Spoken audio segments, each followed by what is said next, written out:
Big up to everyone, lovely family and lovely friends out there, wherever you're watching Awini Unity Sports from. Thank you so much for always being part of the family right here.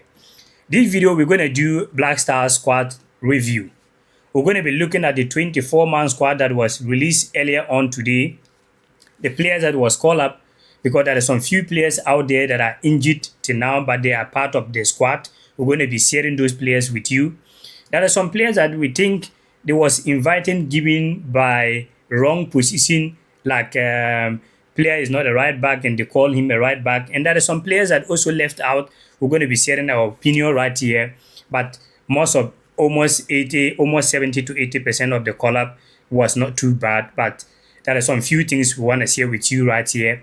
We're also going to be showing you the players that was invited pictures on the screen. Maybe you haven't had chance to watch that yet. I will also recommend you to check out this video to get all the players right there as well. So these are some of the things we're going to be sharing with you right here at Awini Unity Sports. But before we dive in to the main details right here, let's do this together, my lovely family. This is Awini Unity Sports, your #1 stop for everything Ghana football. From the Black Stars blazing the pitch to the young stars rising and ready to take over the world, we've got it all here. If you love Ghana football, if you believe in the next generation of legends, then don't just watch. Join the family. Smash that subscribe button and let's make Ghana football unstoppable together. We hope you have already subscribed to the channel, and if you did so, thank you so much for always being part of Awini Unity Sports family. Now let's dive deep into the main details. Like I said earlier on, we're going to be doing Ghana Black Stars players review, the 24-man squad that released earlier on today. When you look at the call-up, most of the players was not too much surprised, but it is only some few players right there that I have a problem a little bit I want to share with you. You can also share your opinion. That is the players pictures you are seeing on your screen. Okay, the players that was called up that you are seeing their pictures on your screen. Now Tariq Lamptey is part of the squad, and when you check, when you cross check, Tariq Lamptey is still injured, and it is showing that unknowing when Tariq Lamptey going to be returning back to action. And if you remember last week Brighton game in the Premier League side, Tariq Lamptey was not even part of the substitute bank.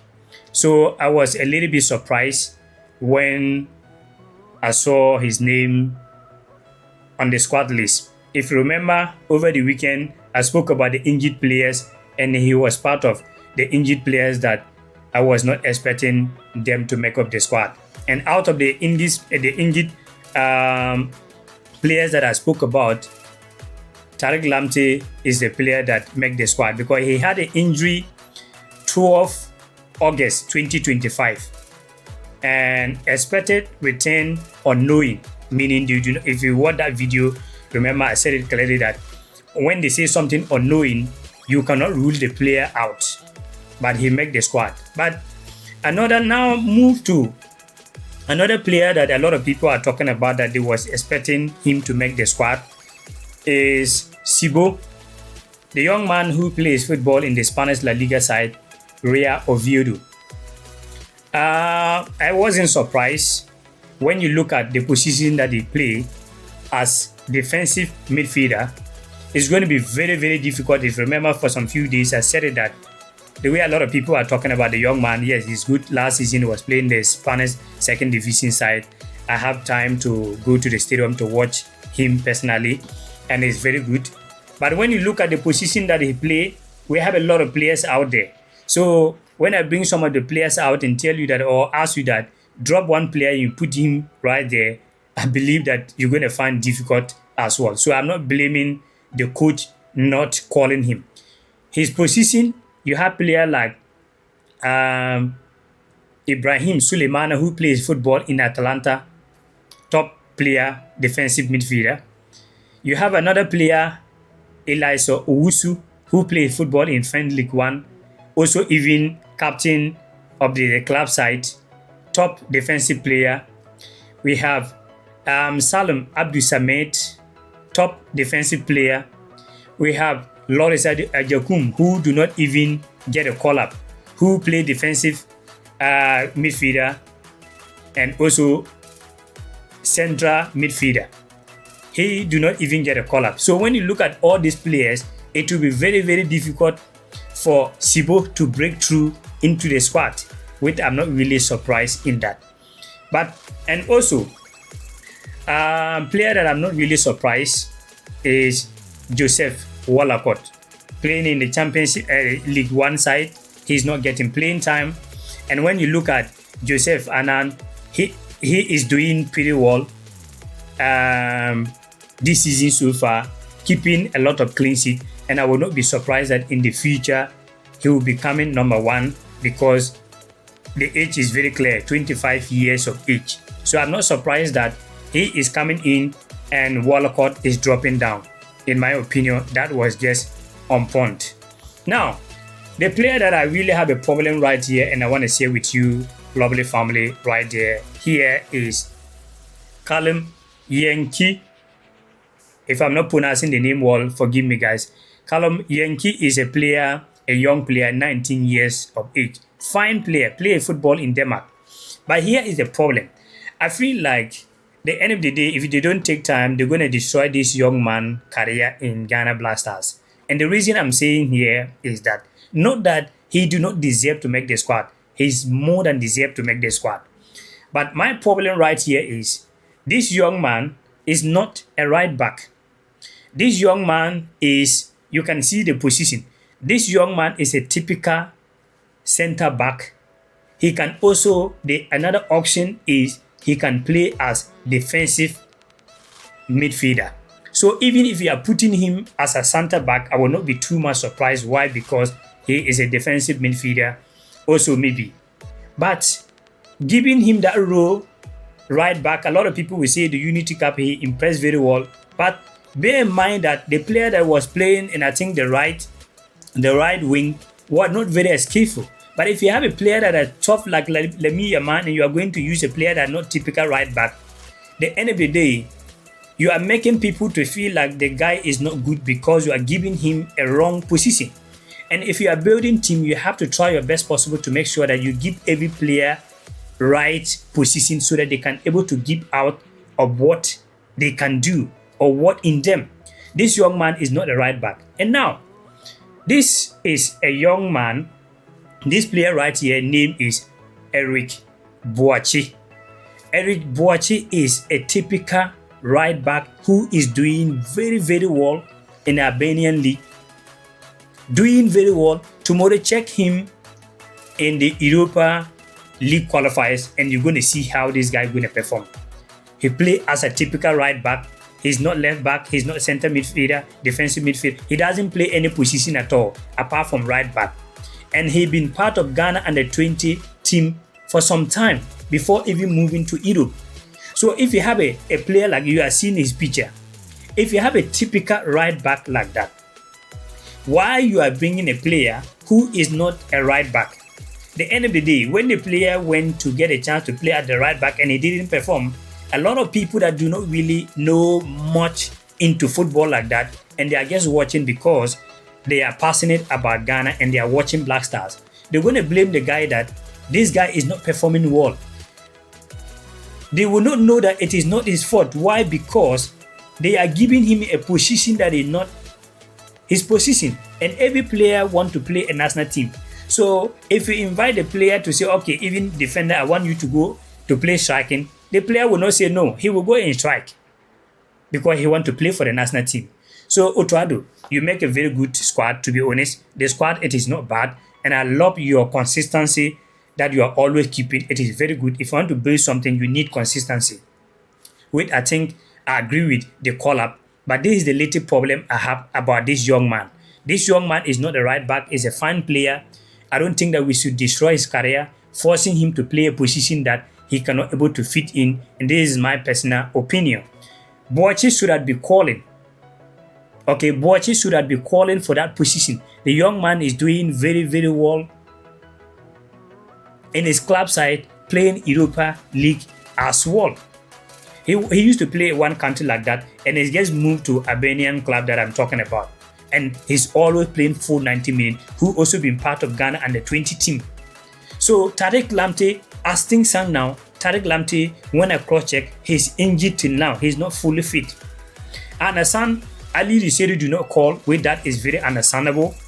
Why? Because he went injury for a very long time, and he will now recovered, and just last week he came on 73rd minute. So I was even happy that they leave him so that he can able to cement his position in the club side, which that is very understandable. Abdul Fattah Isahako, maybe a lot of people going to say, oh, he scored a beautiful goal last week. Why he didn't make up the squad? He also went injury for a very long time and is just coming up. So those players, I think it is good for them to leave them so that they can get their position in their club side. And when time goes on and they perform well, I believe that they're going to come back to the team. And that is very understandable. But my problem is calling a player who is a center midfielder or defensive midfielder, forcing him to play as right back. He will never get it right. We shouldn't use that one game that he played in the Unity Cup, saying that he did well at the right back, whereby Tariq Lamptey is not fully fit. Meanwhile, you have Eric right there doing very well at the right back. This is how the call-up should have been if I was to be the coach. And this is my personal opinion. Now, Thomas Partey will be going to court 2nd September. Thomas Partey now living right here in Spain. So Thomas Partey going to be flying from Spain right here to England, London, to the court. You and I, we do not know what's going to happen in the court. As a Ghanaian and a football fans, we don't want any negative news to happen to our brother Thomas Partey, and that's not going to happen. We are all prayers behind him for that. But however, in life, we need to be positive, in negative a little bit sometime. Thomas Partey can go to the court and return, okay, and return. But checking of flying from Spain to England, from England to Ghana, from Ghana to Chad, do you think that mentally, physically, he can able to play against Chad, maybe with Mali? Yes, that may happen. Mali game going to be 8 September. He can play that game. But are you 100% sure that he can play for Chad game? So if I was to be the coach, I would have taken decision like this. 1. Thomas going to play one game against Mali. I think Ghana Blaster have quality enough, can win game without Partey. I'm not saying that his presence and his leadership and his quality is not there. Of course, top not player. But we need to understand certain things here. This guy that called Callup, Yankee that called giving for the right back, he should have replacing Thomas Partey. They should have give Thomas Partey a chance to think about and plan about the head of the court for these 2 matches. So this young man is a center back like a Thomas Partey. So he should have played Thomas Partey position, and Boachi right here should have been coming in for the right back. This is my problem because the young man is very good. I watched their game, even I think, is it not yesterday or the day before yesterday? I think, if not yesterday, I have to cross-check that. I was watching their game. They are 2 players. Which I spoke about the other player, you can see him right here, Prince as well. Doing very, very well as well in that club in Denmark. So this is the only problem I have from the call-up.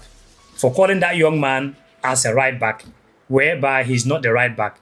Thomas Partey shouldn't that call in these 2 World Cup qualified matches so that the young man will have a chance to play for his main position. Because I'm not too sure that Thomas going to be playing against Chad. You are going to a court 2nd September and the match is 4th September. He's not going to be tired physically, mentally, when you have a lot of issues in court. So many things Thomas Partey thinking about, flying from Spain to England, flying from England to Ghana, flying from Ghana to Chad. Can he able to give his best even out of these 2 games? If you ask me, yes, I know he is professional, but if you ask me, I think that he would never give his 100% and not that he do not want to give his 100%, but the things that he's passing through now. And I believe that he should have been given a chance for him to just relax for these 2 matches. And I believe that Ghana can win these 2 matches, even if Thomas Partey is not around. Not saying that he's not going to make impact. We know how important he is, but based on the things that are ground, that is what I'm talking about this. So, what do you think? What player were you disappointed that didn't invite? I do not really disappointed any player apart from the young man I'm just talking about right here that calling as a right back. Tariq Lamptey also calling him as an injured player. Kingsley Sinda, I wasn't expecting him because he's not getting playing time. I don't even know where he is. He's not been part of the club project this season so far. So what I'm getting that is talking with a lot of clubs out there. So I'm not surprised that his name is not there. The only player that maybe I'm also surprised a little bit that he didn't make the squad is Brandon Thomas Asante, who is in fine form so far in the championship side. 3 matches, 2 goals, 2 assists. What are these guys is coming in? That is Jerry Afriye, who gets signed up in a new club in Belgium Pro League, never even sat yet, and he is getting called up ahead of Thomas Asante. That kind of a little bit surprise to me, but I think the coach just want to keep the players together, and that is the only way you can get a team. You can't bring this player today and another player begin performing 2 matches, 3 matches, and you are bringing him. You can't build a team like that. Which I agree with the coach as well. So let me know what you think about the call-up. What players do you do not agree, and what players you think that they should have making the squad right there. Let me know what you think, and thank you so much for always being part of the family right here, and we do really appreciate your time, and enjoy your lovely night, whatever part you may be watching me from. Stay blessed, and more to come on your way.